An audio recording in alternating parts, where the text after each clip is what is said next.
ರಾಜ್ಯಾದ್ಯಂತ ಮಳೆಯ ಆರ್ಭಟ ಮುಂದುವರಿತಾ ಇದೆ. ಅದರಲ್ಲೂ ಕೂಡ ಕರಾವಳಿ ಜಿಲ್ಲೆಗಳಲ್ಲಿ ಮಳೆ ತನ್ನ ಆರ್ಭಟವನ್ನ ಮುಂದುವರಿಸ್ತಾ ಇದೆ. ಉಡುಪಿಯಲ್ಲಿ ಯಾವ ರೀತಿಯಲ್ಲಿ ಪರಿಸ್ಥಿತಿ ನಿರ್ಮಾಣ ಆಗಿದೆ ಸತತ ಮಳೆಯ ಕಾರಣಕ್ಕೆ ಅನ್ನೋದರ ಡೀಟೇಲ್ಸ್ ನೋಡ್ತಾ ಹೋಗೋದಾದ್ರೆ, ಕರಾವಳಿ ಭಾಗದಲ್ಲಿ ಹರಿಯುವಂತಹ ಎಲ್ಲಾ ನದಿಗಳು ಕೂಡ ರೌದ್ರ ನರ್ತನವನ್ನ ಮುಂದುವರಿಸ್ತಾ ಇದೆ. ನೀಲಾವರ ಬಳಿ ಹರಿಯುವಂತಹ ಸೀತಾ ನದಿ ತಪ್ಪಲಿನ ಗದ್ದೆಗಳಿಗೆ ಸೀತಾ ನದಿಯ ನೀರು ನುಗ್ಗಿದೆ.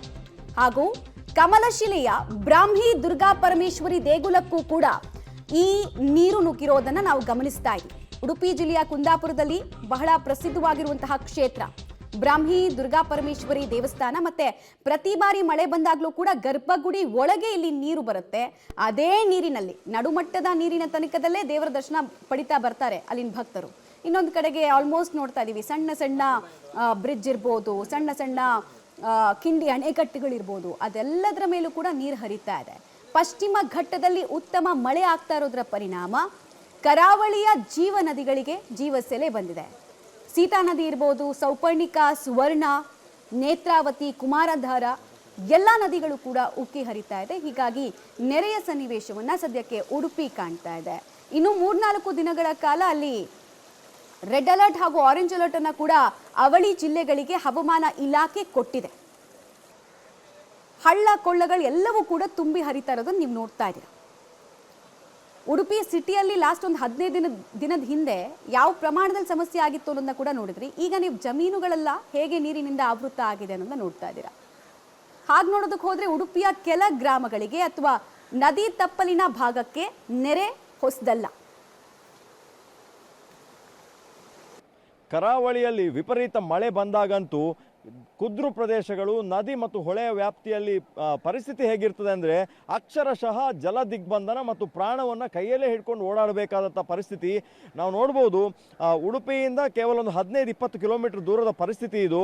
ಕಿಂಡಿ ಅಣೆಕಟ್ಟು ಯಾವ ಮಟ್ಟದಲ್ಲಿ ವ್ಯಾಪಕವಾಗಿ ನೀರು ಹರಿತಾ ಇದೆ ಅಂತ ದೃಶ್ಯಗಳನ್ನು, ಈ ಭಾಗದಲ್ಲಿರುವಂತಹ 100 ಮನೆಗಳು ಈ ಥರದ ಕಿಂಡಿ ಅಣೆಕಟ್ಟಿನ ಮೇಲ್ಭಾಗದಲ್ಲಿ ಕಾಲ್ನಡಿಗೆ ಮತ್ತು ಸೈಕಲ್, 2 ವೀಲರ್ ಬಹಳ ಕಷ್ಟದಲ್ಲಿ ಓಡಾಡುವಂಥ ರಸ್ತೆಗಳನ್ನು ನಿರ್ಮಾಣ ಮಾಡಲಾಗಿದೆ. ಸುಮಾರೊಂದು 30-40 ವರ್ಷಗಳ ಹಿಂದೆ ಮಾಡಿದಂತಹ ಕಿಂಡಿ ಅಣೆಕಟ್ಟನ್ನು ಇವತ್ತು ಕೂಡ ಜನ ಬಳಸ್ತಾ ಇದ್ದಾರೆ ಅನ್ನುವಂಥದ್ದು. ಯಾವ ಥರ ಆತಂಕದಲ್ಲಿ ಜನ ಓಡಾಡಬೇಕು ನೋಡಿ. ಅವರು ಅದು ಕೂಡ ಗಂಡಸರು ಮಾತ್ರ ಈ ರಸ್ತೆಯಲ್ಲಿ ಓಡಾಡಬೇಕು, ಮಕ್ಕಳು ಮಹಿಳೆಯರು ಯಾರೂ ಕೂಡ ಈ ಭಾಗದಲ್ಲಿ ಓಡಾಡೋದಿಲ್ಲ.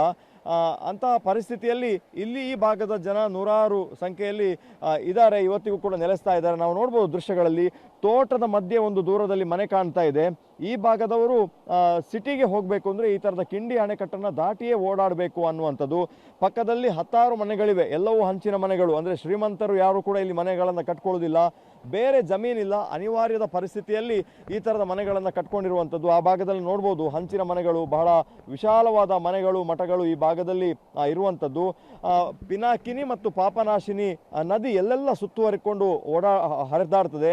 ಅಂದರೆ ಇದು ಕಾರ್ಕಳ ಭಾಗದಲ್ಲಿ ಹುಟ್ಟುವಂತಹ ನದಿ ಮುಂದೆ ಸಮುದ್ರ ಹತ್ರ ಆಗ್ತಾ, ಅಂದರೆ ಕರಾವಳಿಯ ತಾಲೂಕುಗಳು ಹತ್ರ ಆಗ್ತಾ ವ್ಯಾಪಕವಾದ ಆಕಾರವನ್ನು ಪಡ್ಕೊಳ್ತದೆ.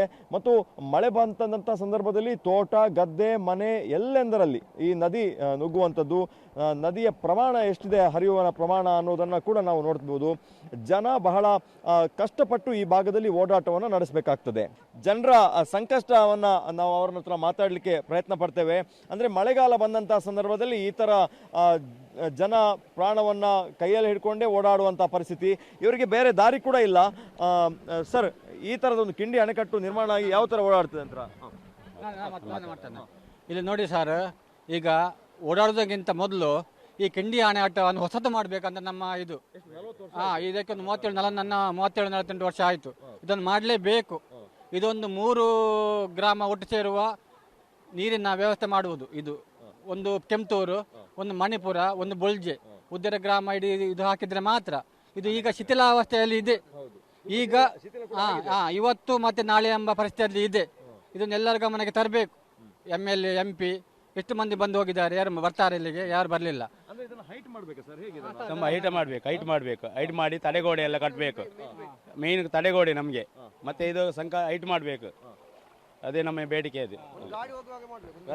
ನೀವೆಲ್ಲ ಯುವಕರಿದ್ದೀರಿ, ಓಡಾಡಿದಿರಿ, ಮಹಿಳೆಯರ ಮಕ್ಕಳ ಪರಿಸ್ಥಿತಿ ಅಂತ ನೋಡಿ.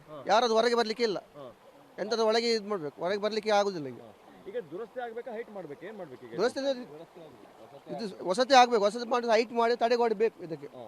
ಇಲ್ಲಾಂದ್ರೆ ನೀವು ಇದೆಲ್ಲ ಹೋಗ್ತೀರಿ. ಎಲ್ಲಾದ್ರೂ ಮಾಡಿದಾರಾ ಇದನ್ನ ದುರಸ್ತಿ ಬೇರೆ ಕಡೆಯಲ್ಲಿ ಎತ್ತರ ಮಾಡ್ಬೇಕಂದ್ರೆ ಎಷ್ಟು ಇದು ಒಂದು 10 ವರ್ಷದಿಂದ ಮಾಡಬೇಕು ಹೊಸದು ಮಾಡ್ಬೇಕಂತ ಹೇಳ್ತಾರೆ, ಇಷ್ಟರವರೆಗೆ ಬರಲಿಲ್ಲ ಯಾರು ಸಹ. ನಾವು ನೋಡ್ಬೋದು ಅಂದರೆ ಈ ಭಾಗದಲ್ಲಿ ನೀರಿನ ಹರಿವು ಎಷ್ಟಿದೆ ಅನ್ನುವಂಥದ್ದು. ಇದು ಜನ ಓಡಾಡಿಕೊಂಡು ಹೋಗುವಂಥ ಅಂದರೆ ಮಳೆಗಾಲ ಬಂದಂಥ ಸಂದರ್ಭದಲ್ಲಿ ಇದನ್ನೇ ಬಳಸ್ಕೊಂಡು ಓಡಾಡಬೇಕಾಗ್ತದೆ, ಇಲ್ಲಾಂದರೆ ಸುತ್ತು ಬಳಸಿ ಬರಲಿಕ್ಕೂ ಕೂಡ ದಾರಿ ಇಲ್ಲ. ಇಲ್ಲಿನ ತಡೆಗೋಡೆ ಅಂದರೆ ಕಬ್ಬಿಣದ ಸರಳುಗಳು ಕೂಡ ನೀರು ಕೊಚ್ಚಿಕೊಂಡು ಹೋಗಿರುವಂಥದ್ದು. ವಿಪರೀತ ಮಳೆ ಬಂದಾಗ ಮರದ ದಿಮ್ಮಿಗಳು ಕೂಡ ಬರ್ತದೆ ಈ ಭಾಗದಲ್ಲಿ. ಹಾಗಾಗಿ ಒಂದು ಈ ಕಿಂಡಿ ಅಣೆಕಟ್ಟನ್ನು ಎತ್ತರ ಮಾಡಿಕೊಡಬೇಕು ಮತ್ತು ಜನಕ್ಕೆ ಸುರಕ್ಷಿತವಾಗಿ ಓಡಾಡುವಂಥ ವ್ಯವಸ್ಥೆಗಳನ್ನು ಈ ಭಾಗದಲ್ಲಿ DC ಅವರು ಮತ್ತು MLA ಅವರು MP ಅವರು ಇದಕ್ಕೊಂದು ಹೆಚ್ಚುವರಿ ಫಂಡ್ ಅನ್ನು ಒದಗಿಸಬೇಕು ಅನ್ನೋ ಒತ್ತಾಯವನ್ನು ಜನಗಳು ಮಾಡ್ತಾ ಇದ್ದಾರೆ. ಕ್ಯಾಮರಾ ಪರ್ಸನ್ ಚೇತನ್ ಜೊತೆ ದೀಪಕ್ ಜೈನ್, ಪಬ್ಲಿಕ್ TV, ಉಡುಪಿ.